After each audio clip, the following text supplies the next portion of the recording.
திருச்சியில் கர்ப்பமாக்கி ஏமாற்றிய காதலன் மீது நடவடிக்கை எடுக்க கோரி புகார் அளித்த இளம்பெண்ணை காவலர் தரக்குறைவாக பேசியதாக புகார் எழுந்திருக்கிறது. ஸ்ரீரங்கம் போய் நாங்க கம்ப்ளைண்ட் கொடுத்தோம்னா அந்த மேடமும் என்கிட்ட வந்துட்டு நீ லாட்ஜா போயிட்டு இருப்ப, அதுக்கு நான் பொறுப்பா அப்படிங்கிற மாதிரி கேட்டுங்க.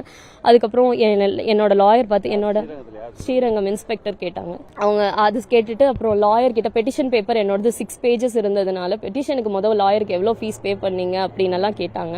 அதுக்கும் நான் சொன்னேன், இப்படி இதெல்லாம் வந்து அவர் என்கிட்ட ஒரு பைசா கூட வாங்கல சார். இப்போ வரைக்கும் நான் இது மாதிரி ஏமாத்தப்பட்டிருக்கேன்னு தெரிஞ்சு அவர் எனக்கு இப்போ வரைக்கும் ஹெல்ப் பண்ணியிருக்காரு. அவரை பார்த்தும் அந்த கொஸ்டின் அரைஸ் பண்ணாங்க. இது எல்லாத்தையும் முடிச்சுட்டு இப்போ வரைக்கும் நான் அதுக்கப்புறமும் திரும்ப கமிஷனர் மேடம் கிட்ட நான் கம்ப்ளைண்ட் கொடுத்து பெட்டிஷன் கொடுத்ததுனால தான் எஃப்ஐஆரே போட்டு எல்லாம் பண்ணாங்க. எஃப்ஐஆர் போட்டு இப்போ 1 வீக் மேலே ஆகுது. இப்போ வரைக்கும் அரெஸ்ட் பண்ணல. நேற்று அவங்க ஏபி போட்டிருந்தாங்க கோர்ட்டில். அதுக்கு நான் போய் எல்லாம் சொல்லியிருந்தேன். அவங்க ஏபி கேன்சலும் ஆயிடுச்சு. இப்போ வரைக்கும் ஸ்டில் நவ் யாருமே அரெஸ்ட் பண்ணல. அதை பற்றி எந்த டீட்டெயில்ஸும் எனக்கு கொடுக்கல சார்.